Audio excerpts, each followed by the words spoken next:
A Organização Mundial da Saúde está em alerta após a descoberta de um novo vírus na China. 2 mortes por problemas respiratórios já foram confirmadas e o governo chinês contabiliza 50 casos. Agora, especialistas estrangeiros acreditam que o vírus possa ter atingido um número muito maior. Não se sabe ao certo a origem do vírus nem as formas de transmissão. Pelo menos já deixou a primeira vítima. Autoridades sanitárias anunciaram que um homem de 61 anos morreu do que acreditam ser uma forma da síndrome respiratória aguda severa. Pelo menos 41 pessoas com sintomas parecidos com uma pneumonia tinham sido diagnosticadas. As ruas estão cada dia mais vazias. A cidade de 11 milhões de habitantes está isolada em uma tentativa de frear o avanço da epidemia de coronavírus, que já matou mais de 100 pessoas. Entre os moradores locais, o mercado de frutos do mar da cidade, identificado pelas autoridades como foco do surto e que permanece fechado desde primeiro. No norte da Itália, imagens de caixões sendo levados para outras cidades têm causado comoção. A situação é tão dramática na cidade que já não há mais espaço para enterrar os mortos. O Ministério da Saúde confirmou hoje o primeiro caso do novo coronavírus no Brasil. Um brasileiro que mora em São Paulo e viajou para a Itália. As autoridades reforçaram que não há nenhum motivo para pânico no país. A Organização Mundial da Saúde declarou nesta quarta-feira que o surto de Covid-19 já pode ser considerado como uma pandemia. O novo coronavírus, como ficou conhecido, já infectou mais de 110 mil pessoas. O Brasil tomou conhecimento hoje da primeira morte provocada pelo novo coronavírus. Um homem de 62 anos. Isso vem 3 semanas depois do registro do primeiro caso da Covid-19 no Brasil. 51 o número de casos do novo coronavírus aqui em Santa Catarina, mas a gente sabe, como as próprias autoridades de saúde têm dito, que esse número, o número real de casos, é bem maior. Os serviços essenciais funcionando nesse momento, os impactos na economia, claro, são enormes. Confirmados os 2 primeiros casos do coronavírus na região. Foi confirmado ontem à noite pela Secretaria Estadual da Saúde. É uma mulher de 33 anos que esteve em viagem para a Espanha com o marido no começo deste mês. O segundo caso foi confirmado na manhã de hoje. Quer dizer que temos 2 casos confirmados em Chapecó. Ele também está...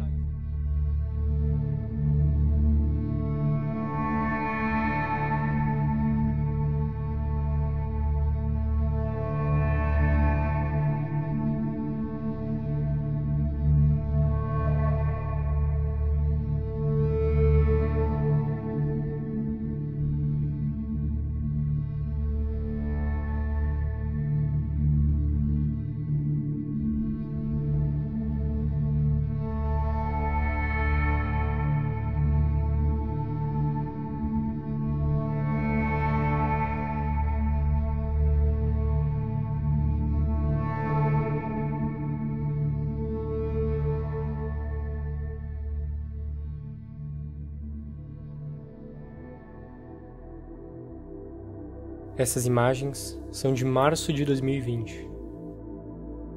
Elas foram feitas entre os 15 dias em que Chapecó esteve pela primeira vez em lockdown. A medida seguiu um decreto do governo de Santa Catarina, que declarou emergência de saúde pública e fechou todos os serviços considerados não essenciais nos municípios. A capital do Oeste passava a vivenciar uma realidade que antes parecia distante, coisa do outro lado do mundo, que não chegaria até o interior do Brasil com a mesma intensidade observada na China, depois na Itália, Reino Unido ou Estados Unidos. E de repente estava aqui. De um dia para o outro, o único som que se ouvia nas ruas era o da sirene das ambulâncias. A grande maioria não esperava que fosse tudo aquilo.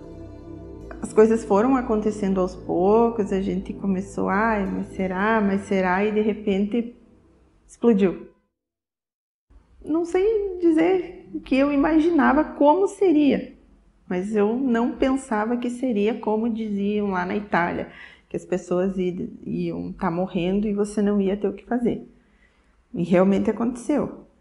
É como se eu fosse assim, vou pagar para ver. E paguei mesmo.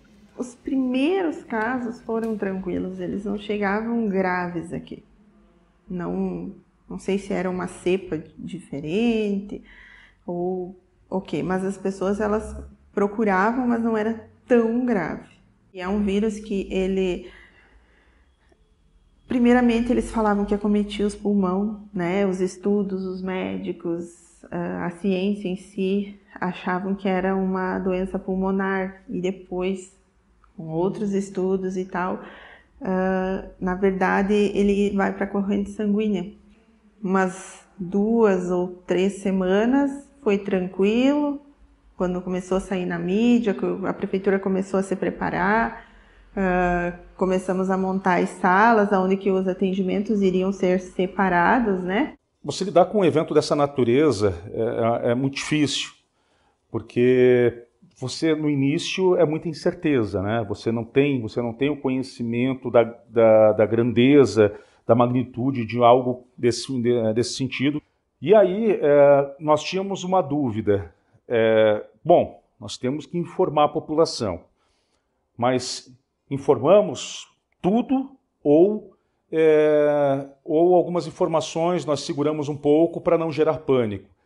E nós tomamos a melhor atitude, que foi o quê? A verdade. Abordar tudo o que tinha que ser abordado, não gerando pânico, não fazendo sensacionalismo, mas sim mostrando para as pessoas o quão sério era aquele momento, ou é o momento que ainda nós vivemos. Foi muito difícil, né? Primeiro, principalmente por causa da postura do governo federal.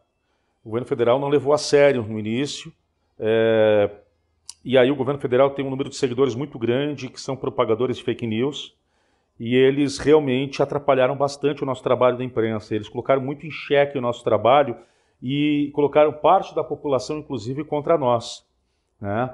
Então, porque quando nós enquanto nós trazíamos aqui profissionais, médicos, para falar da importância de ficar em casa, da importância do distanciamento social, da importância do uso de máscara, do álcool em gel, da importância do investimento em vacina.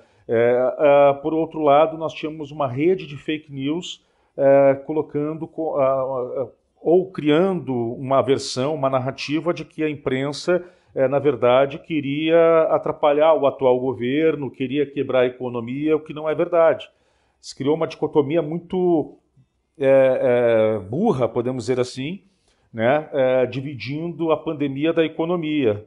Sendo que, claro, nós sabemos que os efeitos de um fica em casa, nós sabemos os efeitos de um lockdown, que vale dizer, a verdade, o Brasil não teve lockdown, né? Se nós compararmos com um verdadeiro lockdown mesmo, nós não tivemos. Nós tivemos algumas ações de paralisação, de redução da atividade comercial, mas lockdown mesmo nós não tivemos. Tenho 21 anos, sou de Santa Maria do Pará, estou aqui em Chapecó há 3 anos. Moro aí minha tia, na EFAP. Eu vim em 2019, novembro de 2019 para cá.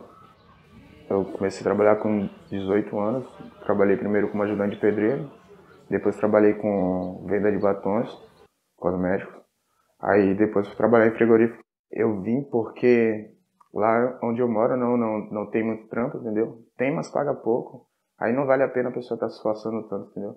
É bom lugar para viver, mas não vale a pena. E aqui não, aqui em Chapecó já tem mais oportunidade de trampo. Eu trabalhei no Frescais. Frescais é o setor de embutimenento de linguiças. Trabalhei 1 ano e 6 meses no setor. Eu saí por causa que eu ia voltar para minha cidade, que eu tava com dinheiro, né? Ia montar um negócio para mim. Aí eu acabei decidindo ficar aqui mesmo. Assim, a rotina era de uma e pouco até 11 horas. Aí eu começava a puxar carrinho, que no caso cada um é 50 quilos. Ou então cortar a bolsa de carne, cada um é 20, mas é meio pesado, dói as costas. Por turno, eu acho que trabalhava mais... Era muita gente, peraí. Acho que era mais de umas 300 pessoas ou mais, né? E não, acho que só aumentou. Porque daí ia saindo gente, entrando mais gente. Melhora pra eles. Pra gente, não. Um levantamento do Ministério Público do Trabalho revelou em abril de 2020 que a contaminação por Covid-19 entre os trabalhadores de 3 frigoríficos de Chapecó representava mais de 50% do total de casos no município. Testagens em massa foram realizadas nas indústrias e o número subiu de 1.000 positivos em junho para quase 2.800 em julho, o maior número em Santa Catarina na época. No começo, mano, usaram só uma máscara, ainda era uma máscara de pano ainda que eles lavavam, tá ligado? começavam a lavar e no caso eles reciclavam, mas não era muito bom, né? Para medir a temperatura, colocaram tipo numa caixa lá quadradona que as pessoas só passavam. Aí depois mudaram para o termômetro. Aí depois mudaram para aquele outro do pulso, que ficou muito bom também, mas toda vez que a gente chegava que tinha a temperatura estava alta, alguma coisa, gripe, tosse, esse bagulho, era sempre encaminhado direto para o ambulatório, e o ambulatório encaminhava direto para a UPA. Rapaz, eu acho que o distanciamento ali nas empresas não era muito respeitado, não. Até porque a galera, não adianta, mesmo tendo um bocado de vários monitor, a galera sempre chega e tira a máscara para conversar, então não tem jeito. Hoje completamos 60 dias dos primeiros decretos de isolamento social.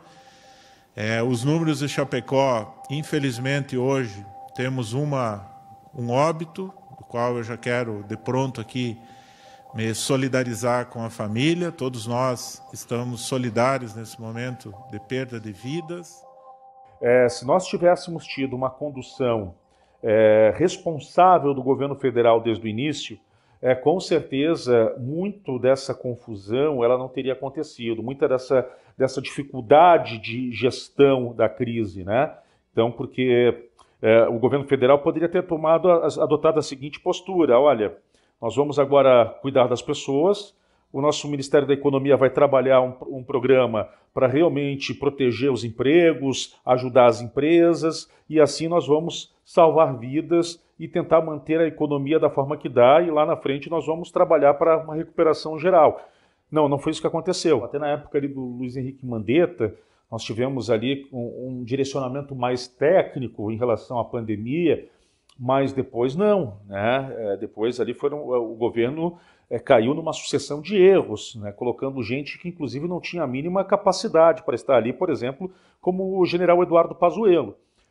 Então, isso, claro que isso gerou também dificuldade para os prefeitos, né? E mais um detalhe, os prefeitos e governadores ainda tinham que lidar ainda com as acusações do governo federal de que eles estavam quebrando o país, sendo que não é verdade. A autoridade sanitária dos municípios são os prefeitos, as autoridades sanitárias dos estados são os governadores. Então, eles têm o poder de endurecer as medidas em relação às medidas adotadas pelo governo federal. Se ao mesmo tempo que eles eram desconhecidos, então ele tinha que pensar, como uma autoridade pública, tinha que pensar na gestão da vida das pessoas, do cuidado com as pessoas, mas ao mesmo tempo havia uma pressão muito forte do setor econômico. E há de se entender que, sim, é uma preocupação plausível, né? Como que essas pessoas, como esses empresários iriam pagar suas contas, como que iriam manter os empregos, né? Mas justamente porque não tinha algo de cima para baixo que desse segurança. Mudou bastante, mano. Principalmente quando os chineses vieram para aí, tá ligado? Que a gente não poderia sair no corredor, não poderia ir no banheiro, até por causa que eles estavam aí. E meio que complicou um pouco as coisas. Eu também, que tenho problema de asma, eu teria que fazer o exame de... O mais barato que eu achei foi R$800 para comprovar que eu tinha asma, sendo que tem no sistema que eu tenho asma, e eu teria que fazer esse exame obrigatório, entendeu? Mesmo sem ter o plano de saúde. Eu fui demitido por causa na verdade, por causa de atestado. E eu não aguentava mais ficar lá. Chegavam muito mal mesmo. A saturação deles muito baixa, assim, com esforço respiratório, com tosse, alguns fazendo febre, maus mesmo. Tipo, a face deles, a expressão física de cansados, a coloração que para o profissional de saúde já identifica, né? Tava com o lábio mais roxo, com esforço respiratório, você sabia que esse paciente tem que levar para a sala de parada. Aí você levava lá, você conferia a saturação, que o normal é entre 98, 95, até 92 você, né, ok. Menos disso precisa de oxigênio. Tinha paciente que chegava aqui com 70, 64, 80. Aí você tinha que colocar máscara de reservatório em todos, porque o catéter de O2 já não é tão eficaz nesses casos. De repente, a gente já sabia, não, a máscara não está resolvendo, está muito tempo aqui. Tinha pacientes que ficavam até um dia, 24 horas, 30 horas, 36 horas ali no oxigênio. Ele já não aguentava mais, porque ele precisava de um aporte melhor, porém não tinha como transferir, porque não tinha leito, não tinha vaga. E eles iam ficando e chegava uma hora que tinha que levar para a sala de parada, porque você sabia que ele ia parar. De repente, dependendo dos pacientes, a idade, né? Então, não vamos levar para a sala de parada porque não vale a pena entubar, porque ele não vai resistir. Então, ficava numa outra salinha, mas você sabia que ele ia a óbito.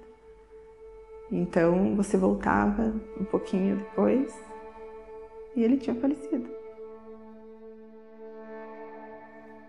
Bom, pessoal, hoje é 19 de novembro de 2020, são 8h30 da noite, mais ou menos. Vocês podem ver, eu estou aqui a caráter, dentro do pronto atendimento, fazendo a 4ª internação do dia de paciente com Covid grave com necessidade de internação hospitalar. O boletim hoje da Secretaria Municipal de Saúde mostrou que nós estávamos de manhã com 69 pacientes internados. Olhando retrospectivamente, não me lembro de ter tido tanto paciente ao mesmo tempo internado em Chapecó por Covid-19.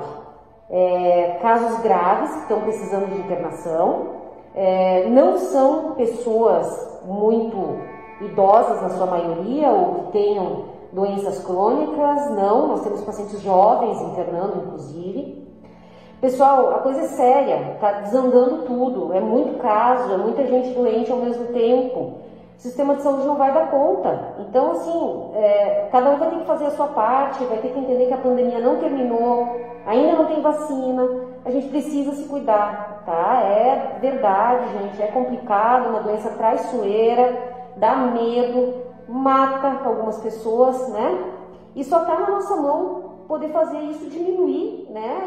E lentificar até que nós tenhamos uma vacina.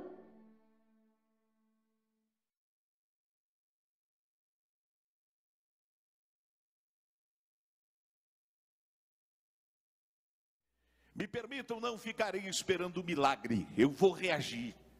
E a reação começa hoje, com o primeiro decreto que nós vamos publicar, que passa a ter validade imediatamente.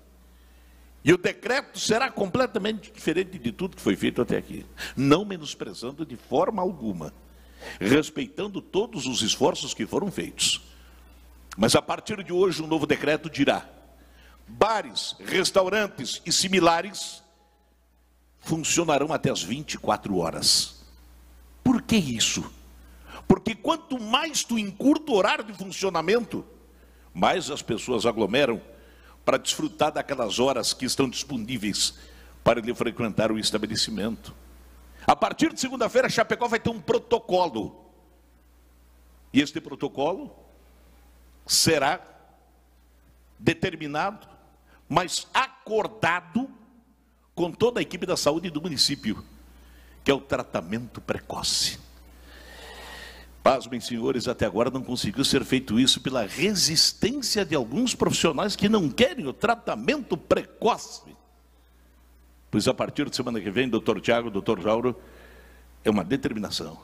Desde o início ele era contra a questão de fechar o comércio, né? Ele sempre se mostrou contrário a isso. Ele dizia que não era fechando o comércio que você fazia com que você ia resolver a questão da pandemia, tanto que no início ele assumiu dizendo: eu não vou fechar nada. Isso, né? Santa Catarina como um todo, por um bom espaço de tempo, ela sempre ficou na casa dos 90 e poucos %, né? Ela sempre esteve ali na linha do limite, né? E Chapecó não foi diferente. Por isso que eu achei que naquele momento era um erro você flexibilizar da forma como foi. Sim, pegava lotação, na verdade 2 lotações, né, que era de ida e volta. Mas tinha vezes que eu chegava ali e não conseguia pegar uma lotação, entendeu? Por causa na questão da pandemia, as lotações diminuíam as pessoas, né? E tinha vezes que os ônibus paravam e levavam algumas pessoas e as outras não. Aí passava outro ônibus, levava outras pessoas e as outras não. Aí algumas eram obrigadas a descer andando. Eu mesmo tinha dia que eu ia, quando eu chegava no ponto eu passava umas 5, 6 lotações e nenhuma chegava a parar. Aí eu já desistia e às vezes voltava para casa. Imagina a pessoa ter que ir andando o trajeto todo e voltando andando. Sendo que isso daí tinha que ser resolvido pela empresa, não por nós, né? Depois que passou um tempo, agora, se você entrasse dentro do ônibus, o ônibus já está todo lotado. Eu mesmo cheguei depois de um tempo, cheguei com um ônibus muito cheio. E nem tinha acabado nada ainda, não tinha vacina. Eu acho que a maioria da empresa pegou vírus. Foi ali em fevereiro, final de fevereiro, março, é que começou os casos, a gente começou a dar um apurinho, a gente começou a se ligar e de repente a coisa perdeu o controle, a gente desenfreou. Era portas abertas, porque não se tinha um controle, não tinha funcionários para toda a demanda que tinha. Então entravam porta dentro e atendia-se quem podia. A situação de perder um paciente, mesmo que não seja um familiar, é uma situação de extrema dor. Nas maiorias das vezes, ela parte sem ter o familiar perto, sem poder dar o último adeus e sem poder dizer eu te amo. O alerta máximo chegou também em Chapecó. Os profissionais estão exaustos. A vida pede socorro. E você, o que está fazendo para isso parar? Cenas como essas são um retrato do que está acontecendo em Chapecó.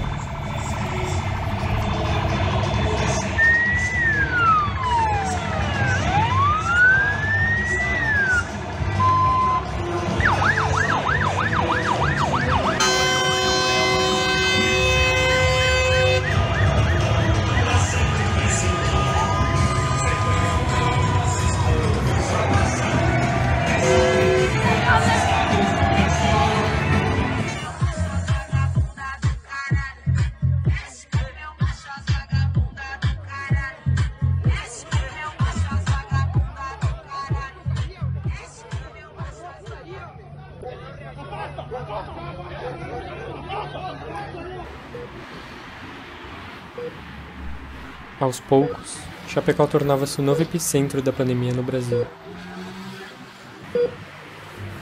Enquanto a voraz capital agroindustrial não podia parar, um coração tomava o rumo contrário, em um leito no ambulatório. Por alguns momentos, a pandemia parecia ser coisa de uma vida passada.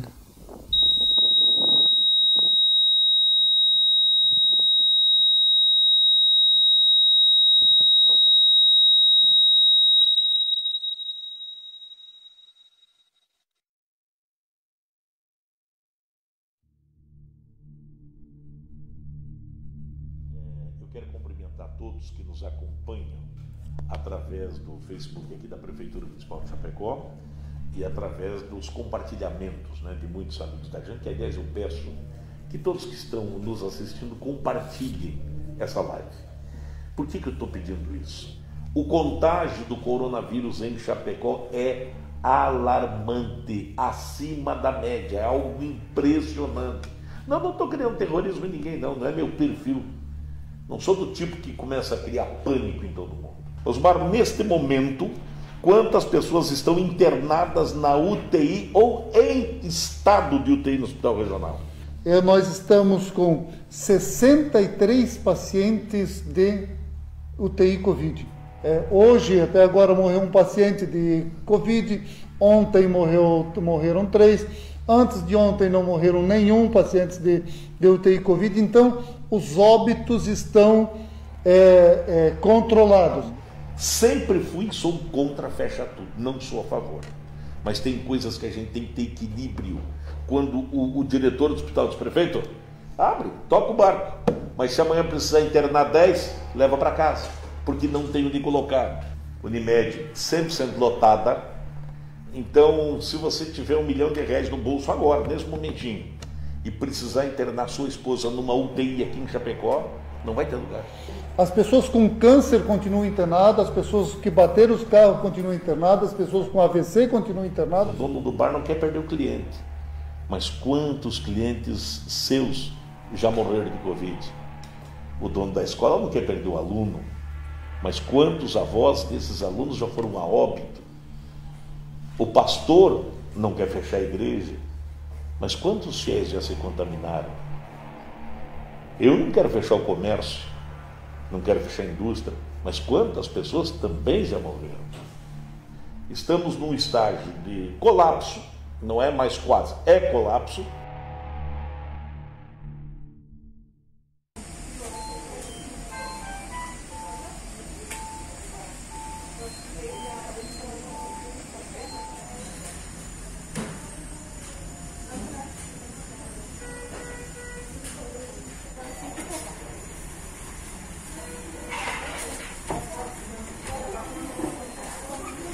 Um colapso.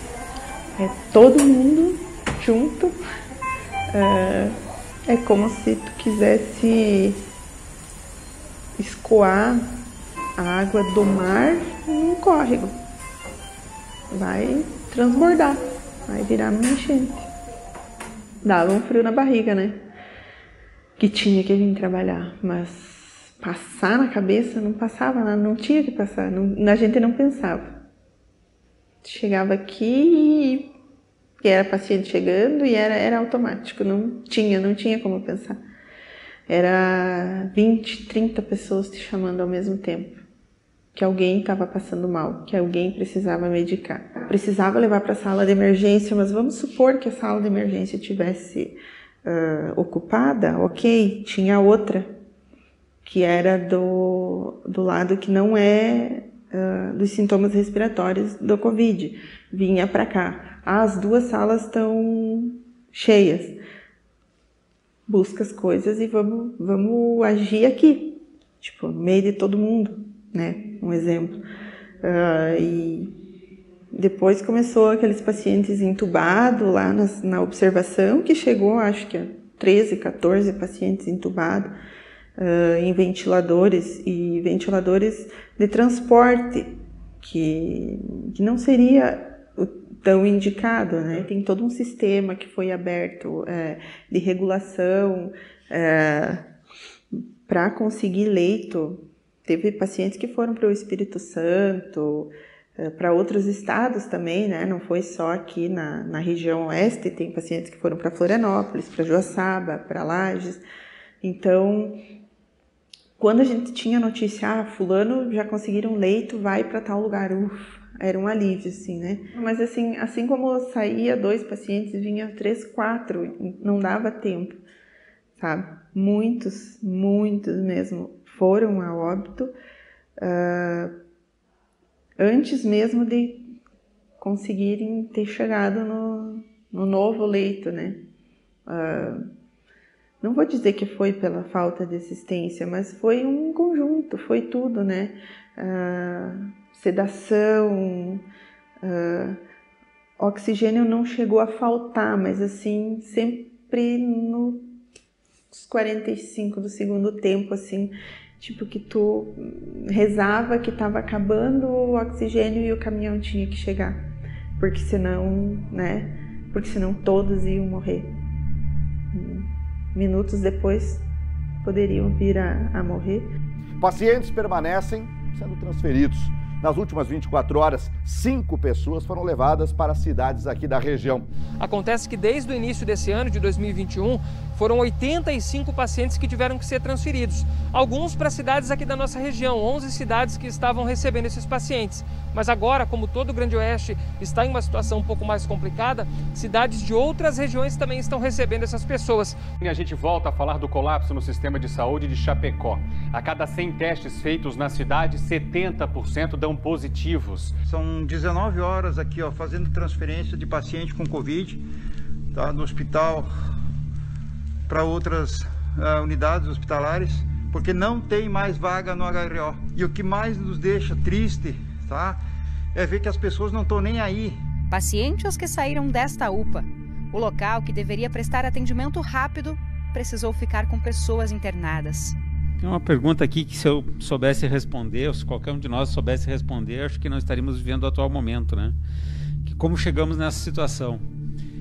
Eu acho que essa é a pergunta que todos gostariam de ter a resposta, afinal de contas isso nos possibilitaria tomar as medidas que evitariam da gente chegar no caos que a gente está vivendo hoje. Então nesse momento a gente está ali com 10, 11 pacientes que não tem mais onde internar. Estamos procurando vaga no Brasil todo, né? Não é mais no sul, tá? E está muito difícil. É 3 funerárias por vez aqui no pronto-socorro, no necrotério, carregando morto. Chapecó está assim. E esse é o cenário quando a pergunta aqui fala em colapso, né? Então isso é colapso, tá? E a gente, como eu já venho mencionando, através das nossas releases para a imprensa, a gente vai ter que começar a escolher quem morre e quem vive. Aqui era como se fosse a porta de entrada, né? Para os pacientes. Eles procuravam a UPA, era feito o primeiro atendimento. Para aqueles pacientes que podiam ir para casa, saíam com medicação ou não. Outros eram feitos encaminhamentos para a enfermaria, Covid, no hospital regional, ou para outras cidades, né, as enfermarias, ou leito de UTI. Na UTI do regional, ela era bastante estruturada, bem equipada, tinha médicos o tempo todo, profissionais, leitos, bomba de infusão, tinha sedação, tinha todo um suporte hospitalar mesmo, né? O centro de eventos ele foi um improviso, né? Os profissionais eles faziam o que eles podiam e o que sabiam. E um ia trocando informação com o outro. Porque muitos profissionais que foram para lá para fazer hora extra no centro de eventos, que não era profissionais, como é que eu posso dizer assim, capacitados para aquela rotina, que nunca tinham lidado com pacientes entubados, então de repente tinha um que já trabalhava em UTI, então eles trocavam informação, né? No centro de eventos foram alguns plantões, acho que foram 3 ou 4, mas lá eu fui mais por curiosidade mesmo, porque eu queria saber como que eram os leitos. Já encontramos o caminhão aqui na porta do centro de eventos, que veio com uma carga de 50 camas. Agora nós estamos com a equipe montando as camas para quê? As camas vão, 20 delas ficarão em leitos de UTI semi-intensiva, leitos de passagem. Era tudo muito rápido, né? O correto é levar para a sala de emergência, chamar o médico, vem o enfermeiro, vem um auxiliar. Provavelmente esse paciente, como a gente já mais ou menos a gente imagina, né? Esse paciente vai para o tubo, né? Que a gente fala, a gente já vai preparando um acesso venoso calibroso por causa da medicação, porque nessa hora tem que ser tudo muito rápido, né? Já vai preparando o tubo, pede para o médico que tamanho, já vai diluindo as sedações, né? Que é muita ampola para quebrar, é preparar, identificar. E o paciente está ali e eles já entubam e colocam no respirador. E aí ia, vamos dizer, empilhando lá na observação. E daqui a pouco já vinha outro. E quando você ceda um paciente para entubar, ele relaxa toda a musculatura e ele fica sem respirar. Então tem que ser tudo muito rápido e uns não suportavam e acabavam parando. E aí iniciava toda a manobra de reanimação. Só que, como é que eu posso dizer, todo mundo exausto, todo mundo cansado. E tinha, às vezes, teve noites que tinha 3, 4 paradas numa noite, 5, 6 intubação. A gente ia literalmente empilhando os pacientes num consultório, porque na sala onde que ficava os óbitos já não tinha mais espaço. E você ia empilhando, e teve uma noite que teve, acho que 5 óbitos, assim, tudo num consultório. E eu ficava pensando, meu Deus, onde que a gente vai levar essas pessoas? Porque aqui já não cabe mais. E as funerárias também não vencia buscar. E tinha todo um preparo desses pacientes, tu tinha que colocar num saco preto, tu tinha que identificar. Depois disso a família não ia mais ver. Mais delicado e marcante, eu acho que foi o óbito de uma senhorinha que eu vi aqui, porque eu lembro que estava o neto com ela de acompanhante, né? E essa senhorinha a gente sabia que ela não iria sobreviver, então ela ficou num quartinho lá com o neto. E eu lembro que uma vez eu abri a porta e ela estava lá. Aí ela colocou a mão assim e ela tinha um rosário e segurou na mão do neto. Depois, uns 15 minutos que eu entrei lá, ela tinha ido a óbito.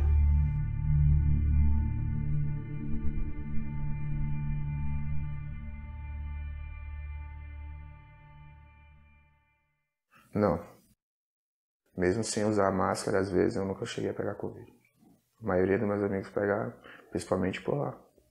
A galera pegava na mão do outro, se encostava nos cantos, sentava lá uns 3, 4 pessoas, uma do lado da outra, e só saía mesmo quando o monitor chegava, porque tinha medo, né, de pegar uma advertência, mas tirando isso, a galera toda fazia isso na empresa. Tipo, eles só passavam e se tivessem muita aglomeração, eles mandavam a gente se espalhar. Só isso. Eu mesmo, tipo, eu não cheguei a ver os chineses de perto, tá ligado? Mas de longe eu via vários chegando com câmera, higienização também, em peso em todos os corredores.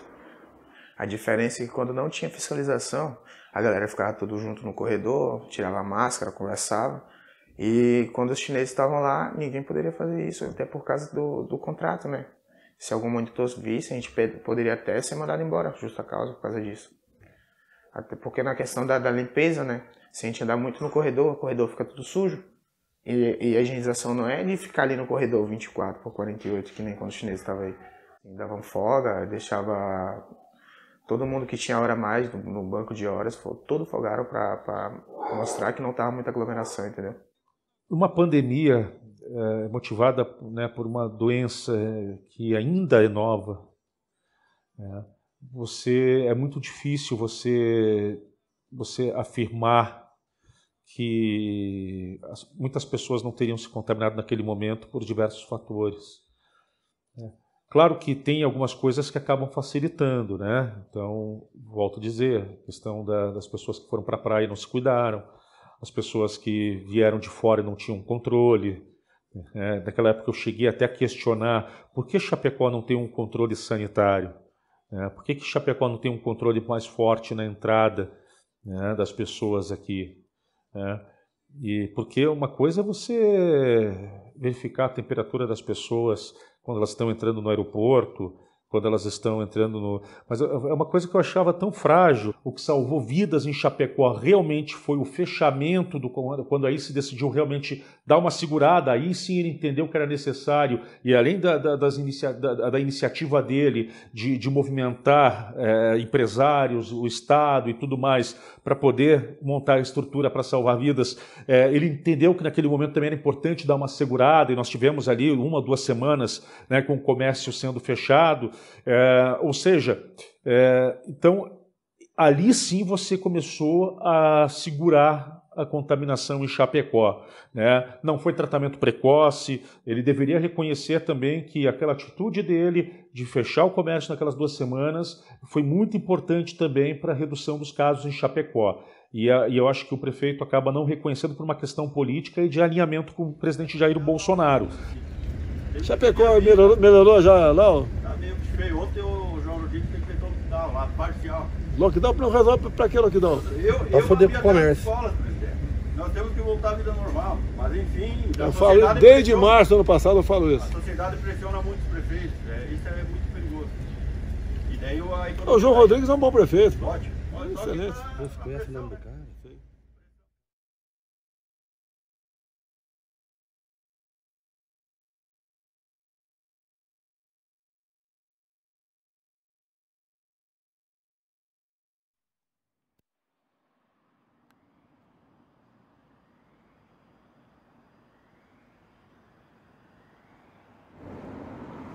8 dias depois de admitir o colapso nos hospitais, o prefeito João Rodrigues finalmente decreta o fechamento do comércio por 1 semana e o prorroga por mais 1.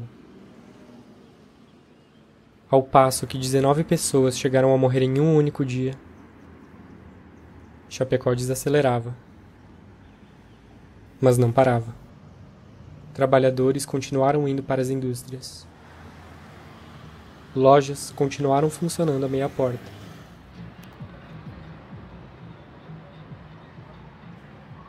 O conformismo já era maior do que o medo.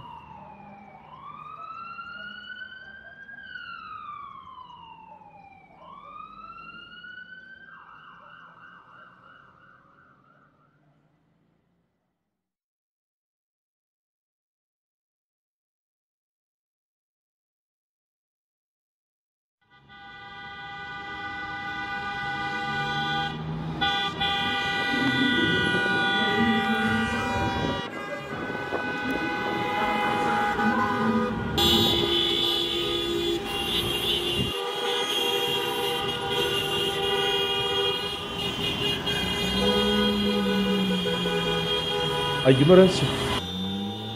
Você pode ser de direita, você pode ser de esquerda, você pode ser de centro, mas você tem que ter um bom senso. Você tem que estar dentro de uma realidade. Eu estava fazendo uma análise esses tempos, pensando que o Brasil acabou sendo, através do governo Bolsonaro, o Brasil foi uma forma de mostrar, por exemplo, que o Donald Trump ele não estava falando sozinho e o Brasil caiu nessa.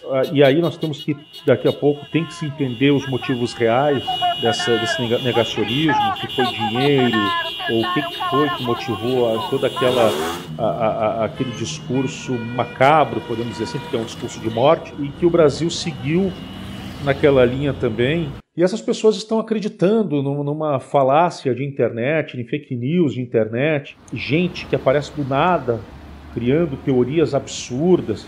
E aí o governo brasileiro embarcou nessa, e esses seguidores fanatizados acabaram seguindo essa linha também, né? E aí fazendo defesa de tratamento precoce, que não existe, repito, né? Sob o argumento de que é um tratamento barato, aí pedindo, por exemplo, o fechamento do STF, uma pauta totalmente inconstitucional. Então, ou seja, foi a mobilização da irresponsabilidade. Aqui estamos abrindo as portas do ambulatório tratamento imediato. Então quero mais uma vez apresentar, aqui está o nosso ambulatório, Centro de Pesquisas Verdão. Na verdade é já ambulatório Covid tratamento imediato. A gente definiu como Centro de Pesquisas Verdão, porque ao mesmo tempo a equipe de profissionais, os próprios médicos, vão fazendo cadastros, nomes, endereço, telefone de cada paciente que por aqui passa, para ter um acompanhamento e fazer uma pesquisa para saber a resolutividade do tratamento que está sendo dispensado aqui nesta unidade. Cada um vai ser consultado, recebe o medicamento, aí recebe aqui o atendimento. O Dr. Diego, que é o nosso coordenador, está a equipe aí. Tratamento imediato. Um nome repaginado para falar do politizado tratamento precoce. Aquele que você viu ali, o Dr. Diego Betti, é o médico que coordenava o ambulatório antes de ser afastado. A especialidade dele? Dermatologia. Segundo a prefeitura, não haviam profissionais especialistas em Covid para coordenar o local, ou pelo visto, que aceitassem receitar medicamentos sem eficácia para a população. Alguns médicos não especialistas que nem atendem Covid, oftalmologista, radiologista, cirurgião torácico, cirurgião geral, começaram a colocar, nós médicos defendemos o tratamento precoce. E deu a ideia para a população que esse tratamento evitava a doença grave. No começo da pandemia, mais especificamente até mais ou menos maio ou junho, existiam alguns estudos que mostravam o benefício de ter medicações que pudessem ajudar no tratamento precoce, que seria usar a medicação nos primeiros sintomas da Covid e que elas pudessem evitar a Covid grave, portanto evitar internamento, evitar que o paciente precisasse de unidade de terapia intensiva e até evitar o óbito. Então, eu diria para você que mais ou menos até junho foi o tempo que os estudos eram controversos. Alguns mostravam que podia ter benefício, outros que não. Recomendamos que não seja usado o tratamento precoce porque não há evidências científicas do seu benefício e são medicações que podem trazer efeitos colaterais, especialmente a cloroquina ser usada em pacientes idosos que já têm uma predisposição cardíaca, pode até trazer problemas graves como arritmias cardíacas. Essa discussão não existe nos países europeus e nem nos Estados Unidos, os países que têm medicina avançada. A gente sabe que a cloroquina não tem ação contra o vírus. A gente sabe que a ivermectina não tem ação nenhuma. O próprio laboratório que fabrica já declarou que ela não deve ser usada para o tratamento da Covid. Ambulatório Verdão Matias. Boa tarde, eu queria saber onde é que eu posso conseguir remédio preventivo para Covid. Aqui, se você consultar, consegue. Aí é só passar a fazer uma consulta? Isso, consultar com o médico. Se você está com os sintomas, ele vai solicitar a prescrição médica. E eu consigo retirar aí também? Sim, consegue sim, tem farmácia. Tá bom então, muito obrigado. Na verdade, não é preciso muitos exames para retirar o kit Covid no Verdão. Eu, por exemplo, só precisei fazer um teste de swab nasal, quando minha colega de apartamento testou positivo para Covid. A médica que me atendeu, que também era dermatologista, me receitou 3 comprimidos de ivermectina por dia, durante 3 dias. Meu teste deu negativo, mas ela disse que era uma precaução. O médico tem liberdade, sim, o ato médico, ele tem total liberdade dentro do conhecimento dele, de dar o medicamento que ele achar o mais apropriado, mas o médico não tem direito de dar um veneno para o paciente. Isso não. Eu não preciso ser médico para saber disso. Então você não pode politizar a coisa. E aí que está a questão. A grande pergunta que eu faço é, será que Chapecó politizou o tratamento ao liberar aos seus médicos o chamado tratamento precoce? Será que foi uma tentativa de fazer um aceno ao governo federal e que acabou dando certo? Porque veio para cá o presidente sem anunciar 1 centavo para Chapecó. Veio aqui simplesmente para fazer discurso, para gravar vídeo, para dizer que Chapecó estava seguindo o que o presidente da República defende. Eu achava assim que seriam algumas pessoas mais velhinhas, mas por eles estarem mais debilitados, por eles ter alguma comorbidade, talvez algum jovem com alguma doença, mas eu não esperava tudo isso. Aqui da UPA, nós perdemos o Luiz. Nossa, ele era um colega fenomenal, assim. Não é porque ele faleceu. Eu era bem próxima dele. Ele era muito querido por todo mundo mesmo. Foi um choque para nós, porque eu falei com ele uns dias atrás, estava tudo ok, de repente eu fiquei sabendo que ele estava com Covid, daí ele foi para a Unimed. Mesmo assim, eu falei com ele pelo WhatsApp, eu falei que ia ficar tudo bem, que a UPA não era mesmo sem ele. E no dia 26, se não me engano, 26 de dezembro, ele faleceu. Ele teve que ser entubado, ele não queria, mas, foi preciso e aí ele não resistiu e veio a óbito. E foi um choque para todo mundo. Teve homenagens para ele, foi bem triste, mas a gente perdeu. E também teve um outro colega, que eu já tinha trabalhado com ele era aqui da UPA também, trabalhei com ele no SAMU, e ele trabalhava no pronto-socorro do hospital também, e acabou que ele faleceu também de Covid. Acabou deixando um filhinho especial, uma mulher que dependia muito dele. É ruim, assim, você perder um colega. Aí você fica pensando, meu Deus, tá aqui do meu lado, né? E você perder um colega é difícil. Teve outros vários que também ficaram doentes. Eu também tive Covid, eu e minha família. Mas, assim, foi não vou dizer que foi tranquilo. Eu consegui ficar em casa e consegui só com medicação dar a volta, mas o medo foi grande.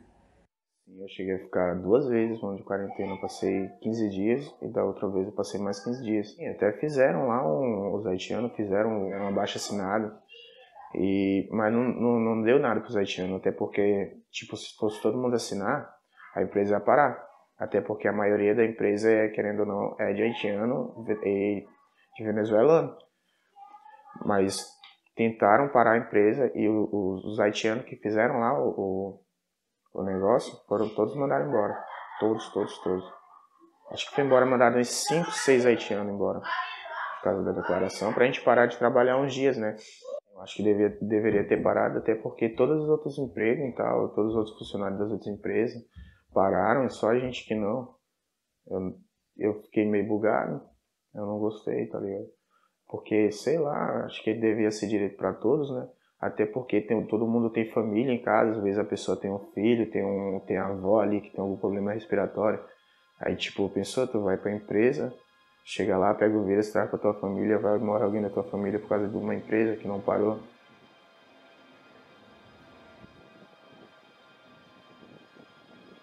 Essa não é a face da pandemia que ninguém viu. Essa é a pandemia que muitos olharam atentamente e optaram por negar ou se conformar. A quarentena a céu aberto, em que todos os dias pessoas lutam pela vida, em um sistema baseado no desejo, pelo dinheiro acima de tudo e de colocar os poucos acima de todos. A morte assistida de muitos que não tiveram a opção de se proteger do vírus. Assistida não porque foi feita com o intuito de abreviar uma dor, mas porque alguns apenas observaram o caos acontecer quando tinham o poder de agir. Aos poucos, Chapecó voltava à vida normal, como se a realidade vivida nos hospitais e unidades de saúde não passasse de um mero pesadelo, guardado no fundo da memória de quem sobreviveu para contar. As vítimas poderiam ser menos. Eu acho que as unidades de saúde elas poderiam ter atendido, poderiam ter nos ajudado. Eu acho que o grande erro foi esse. O grande erro foi também ali porque sobrecarregou nós muito. Sendo que eles poderiam sim, eles são profissionais de saúde, eles poderiam sim fazer atendimento, inclusive estender os horários. E não foi o que aconteceu, eles reduziram e também algumas regras assim que eles flexionaram, né? Tipo, do lockdown, eu sei que precisam trabalhar, que precisam comer, que precisam isso, precisam aquilo, mas é difícil falar. Eu não sei se está certo ou se está errado, mas eu acho que sim, que muitas coisas não precisariam. Já há uns 4 anos e meio, 5 anos. E essa é a tua principal fonte de renda? Sim. Principal, você trabalha com isso então? Só com isso. E a tua rotina como motorista de aplicativo mudou depois que a pandemia começou? Mudou, com certeza. Como que ela mudou? Como mudou? Isso.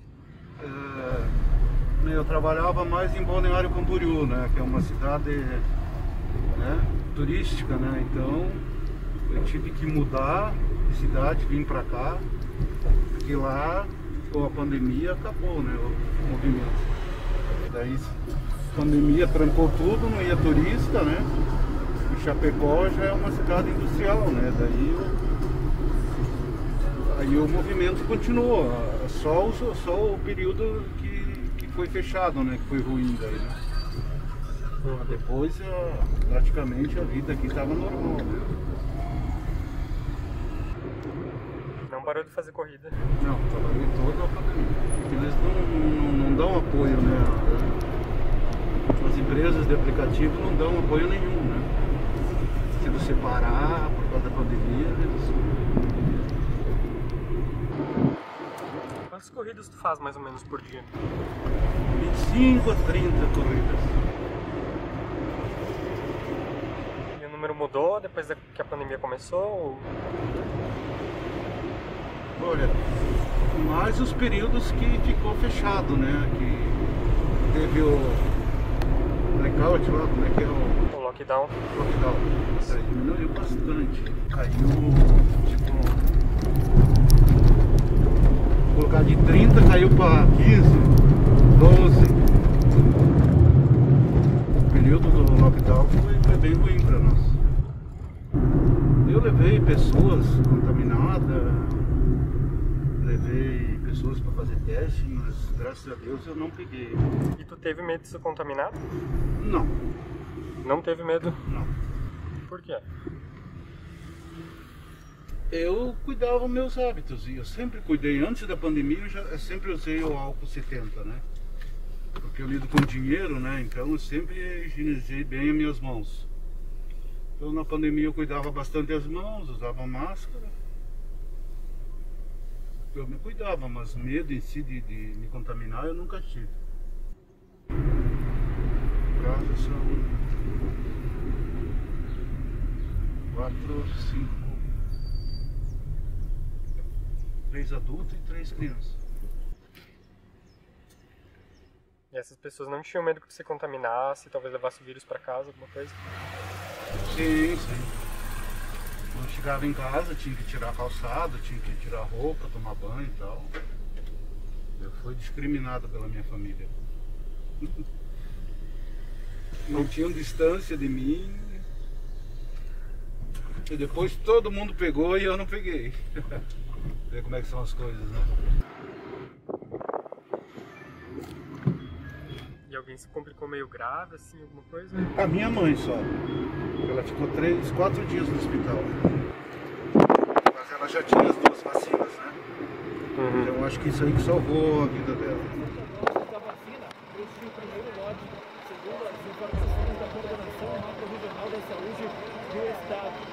134 caixas com 40 doses cada. Um momento de esperança, né? Foi um momento que nós pudemos, que foi possível falar para a população, olha, agora sim nós começamos a ter uma esperança real de uma recuperação, nesse enfrentamento, nessa guerra a qual nós estamos enfrentando, né? Então, quando começaram a chegar os primeiros lotes de vacina, foi muito bom noticiar aquilo, né?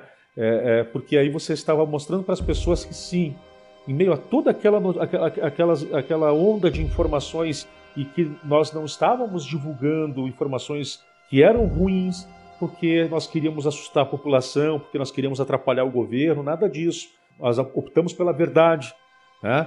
Mas, e aí quando você tem a notícia boa, em meio a todo aquele caos, é algo realmente que te enche o coração, te deixa feliz, né? Como profissional e como pessoa.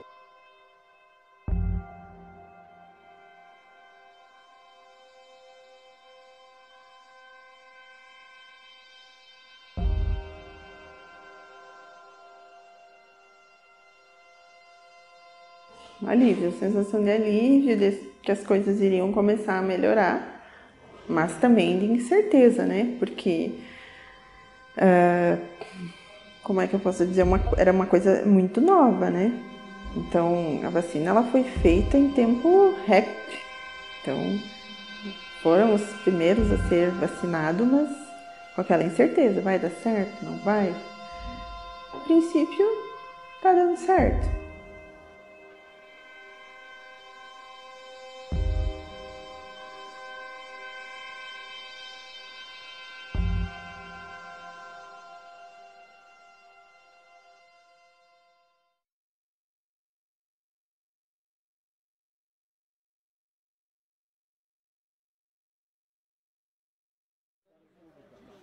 Para vir a Chapecó, mostrar os números positivos Hoje passa de 600 casos ativos, né? Aqui em Chapecó que foi... Já está chegando aqui, os policiais arrocantes fizeram o serviço de batedora, o trabalho de batedora, né, da Polícia Militar, já estão chegando aqui nesse momento.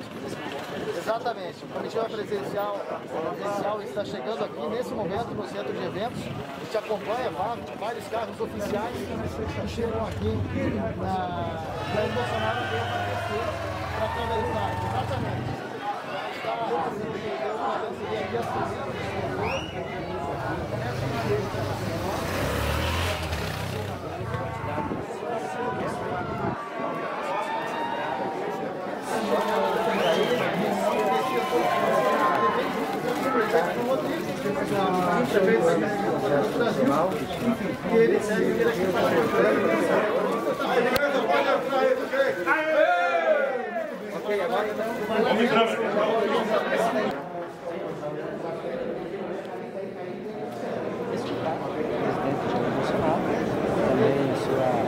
Recebimento do ministro da Saúde e também o prefeito João Rodrigues, que foi o que ocasionou todo esse protocolo do presidente Jair Bolsonaro estar aqui em Chapecó nesse dia. Senhoras e senhores, o presidente da República, Jair Bolsonaro, acompanhado da governadora em exercício do estado de Santa Catarina, Daniela Raine, do ministro de Estado da Saúde, Marcelo Queiroga, e do prefeito de Chapecó, João Rodrigues.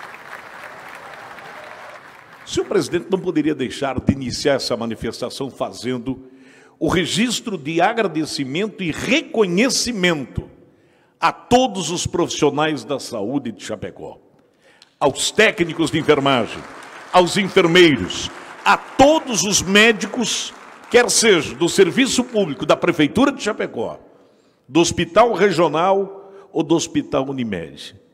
Nós conseguimos, é bem verdade, dar um exemplo para o país. Nunca, nunca. Isso jamais, reconhecimento nenhum. É uma coisa que dá e passa, né? A pessoa, ela te agradece e vai embora, mas nós, vou falar aqui de Chapecó, profissionais da saúde, com o Covid, nosso salário foi congelado. Zero aumento, zero. Aumentou o serviço, mas zero aumento, nada. Inclusive foi retirado direitos. Senhor presidente, era gente agonizando em casa, que não tinha oxigênio, pessoas internadas em ginásio de esportes porque não tinham leito. Nós conseguimos montar a estrutura, recepcionamos todos os pacientes e fomos à guerra, ao combate. Testagem rápida, tratamento imediato. Eu quero dizer, a parte da imprensa brasileira, vamos ajudar a combater o vírus, não defender a morte antecipada de pessoas. Não existe nesse país e no mundo qualquer ser humano, quando tem o primeiro sintoma de qualquer doença, o que ele faz? Ele vai se medicar para ficar curado logo. Por favor, senhoras e senhores, não proíbam os médicos de trabalhar, não proíbam o cidadão de se tratar, não exijam ao máximo da vida do povo brasileiro sem o direito de querer se tratar. Aqui em Chapecó está provado para o país. A liberdade, a união deu resultado. Hoje, nós temos o vírus sob controle, usando máscara, álcool em gel, mantendo o isolamento ou o distanciamento. Estava havendo aí um processo de contaminação. Chapecó colocou a estrutura, mas a contaminação ainda continuava ocorrendo, né? E muitos casos graves, muita gente entubada. As medidas adotadas para ajudar a população que foram rápidas, né? Mas a recuperação ela foi muito mais lenta. E é os números que dizem isso, não sou eu. Né? Então, sim, nós tivemos, sim, mas aí que está. Ali foi um evento, quando o presidente veio para cá, foi, assim como quando ele veio com a chamada motociata também, foram eventos totalmente politizados. Eu acho que foram uns 2 meses de... Foi ali por junho. Junho começou a acalmar. Aos olhos das pessoas mais leigas na saúde, e que não estiveram lá presente, eles dizem que venceram, mas na verdade foi o tempo que passou, né? E as coisas foram acontecendo. Muitas pessoas morreram, que elas poderiam não ter morrido. Eu acho que não foi vencido. Senhoras e senhores, com a palavra, o presidente da República, Jair Bolsonaro.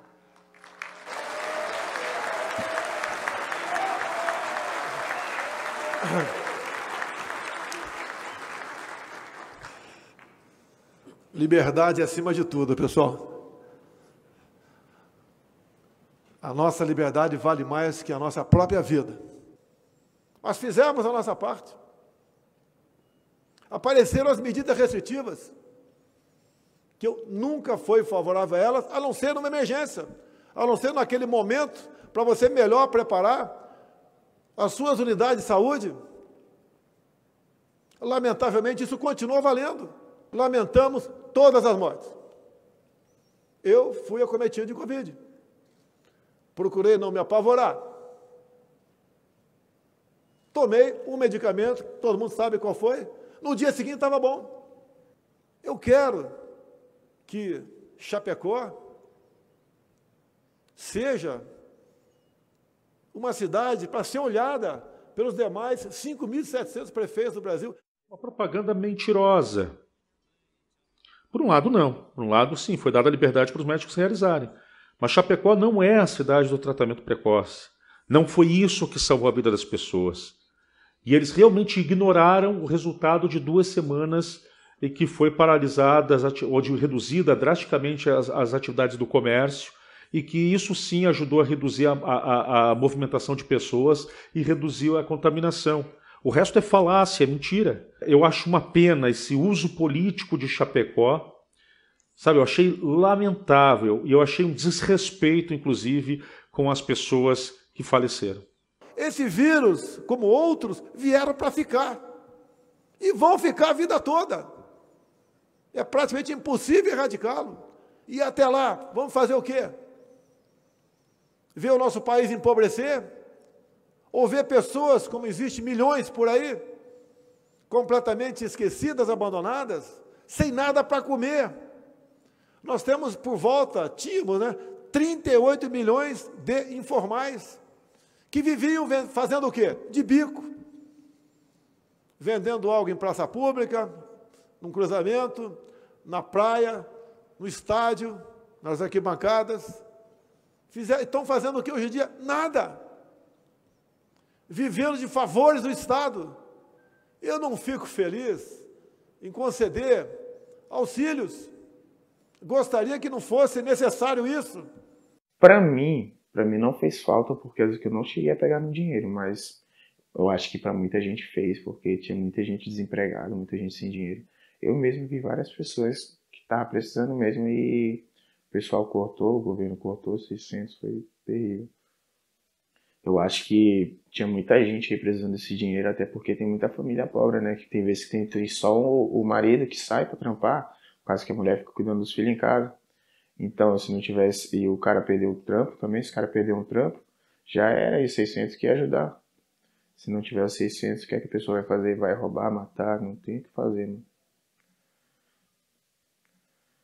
Eu acho que com 150 reais hoje em dia dá para comprar o quê? Um óleo, arroz, já era, acabou. Até porque tá muito caro as coisas. Eu acho que não dá. Porque o governo foi muito injusto com a galera. Não ajudou em nada, mano, na verdade. O governo nunca ajuda, né? Só piora a situação. Está encerrada esta cerimônia.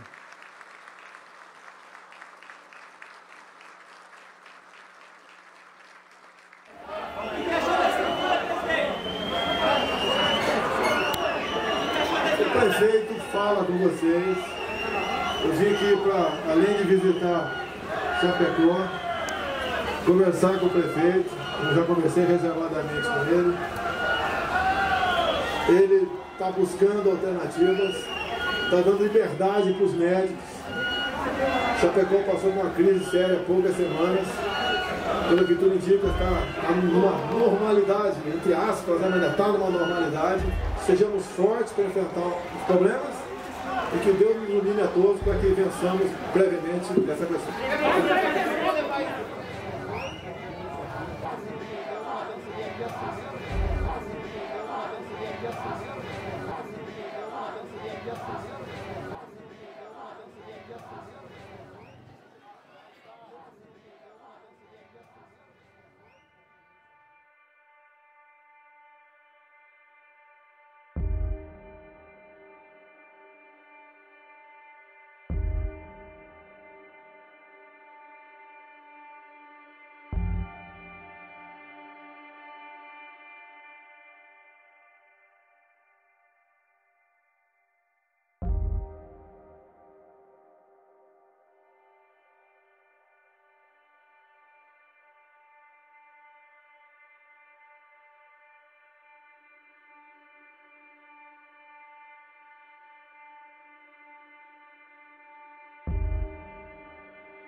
A pandemia, assim como a Covid, ela é uma doença sistêmica, né? Ou seja, ela atinge todo, né, enfim, todo o organismo da pessoa, né? Ela também, por outro lado, ela também atinge a sociedade da mesma forma, né? Então ela mexeu em todos os aspectos da vida das pessoas. É difícil você definir a forma que, né, se uma forma foi mais forte que a outra, foi mais contundente que a outra. Não, a população foi atingida em todos os aspectos, desde o psicológico, do econômico, né, do social, enfim, em geral. Sim, agora eu tô parado. Eu parei de trabalhar, aí entrei no seguro-desemprego, mas eu consegui outro empreguinho agora, que é de montagem de máquina, que inclusive é muito bom. Demorou uns 2 meses agora pra mim conseguir se ajeitar legal. Mas eu tenho pra mim que mais uns 3 anos pra frente pra voltar ao normal, tudo. A viver normal, trabalhando do mesmo jeito, não tem como parar, né? E é isso. Não faria de novo. Hoje eu falo que não sei, quem sabe. Espero que não tenha mais nenhuma pandemia. Mas não, eu não faria. Se eu hoje me mostrasse e me falasse, o teu serviço vai ser esse, você tem que fazer isso. Tu vai? Não, eu não iria. Hoje, tu começa a falar, é difícil, porque você lembra de muitas coisas. Muita gente que se foi, muita gente que tu perdeu. E também tu pensa assim, do que eu me safei, né? Eu tava no olho do furacão e eu me safei. Então eu sou privilegiada. Eu acho que a imprensa geral foi heróica. Porque vocês não têm ideia do quanto nós apanhamos nessas coberturas e que ainda são feitas por causa da pandemia, né? Como se a imprensa fosse a culpada, como se a imprensa quisesse espalhar o pavor. Ora, se você quer uma imprensa de verdade, você precisa ter uma imprensa que fale a verdade sempre, mesmo que essa verdade não seja boa. E numa pandemia, não esperem que seja que seja um mar de rosas, que a imprensa vai colorir o cenário, sendo que não tinha como. Nós tínhamos que externar a realidade, nós tínhamos que mostrar para as pessoas que o que estava acontecendo, né? Que pessoas estavam morrendo, né? Que a pandemia estava avançando, que haviam erros grosseiros na gestão da pandemia em todo o Brasil e em boa parte do mundo.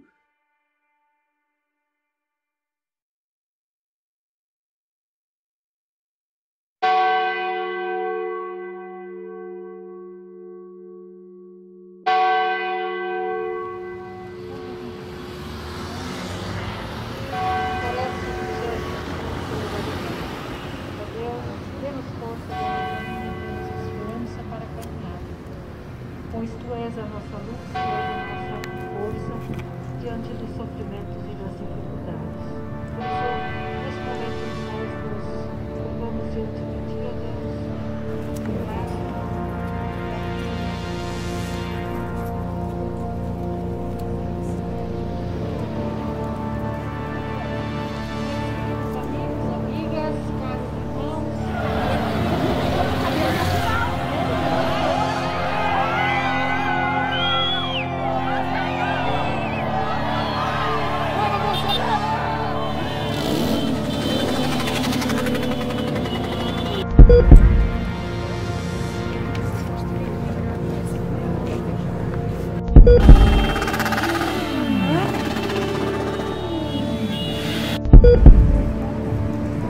Momento de oração possibilitará que cada um e cada uma, independentemente do que acredita ou não, possa parar, pensar e refletir.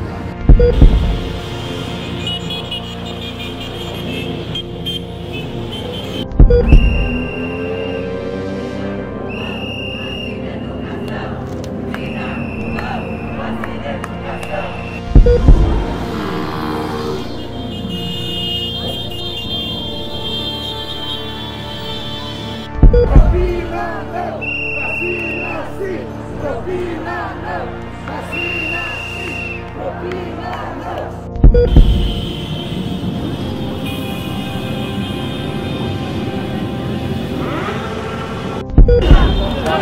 Vacina educação, vida não, vacina educação, vida não, vacina educação.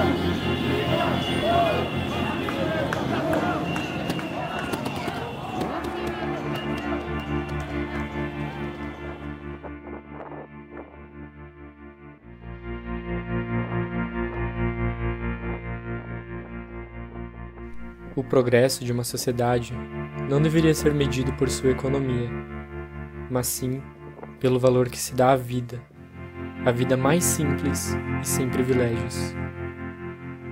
A verdade é que essa muito provavelmente não será a última pandemia que viveremos. Talvez não tão tarde, talvez nos últimos anos das nossas vidas, estaremos sujeitos a entrar em quarentena novamente, para enfrentar um vírus ainda mais letal. Por ora, talvez haja tempo para avaliarmos nossos valores e mudarmos de direção. Caso contrário, o futuro dessa quarentena será um curto intervalo antes das quarentenas seguintes.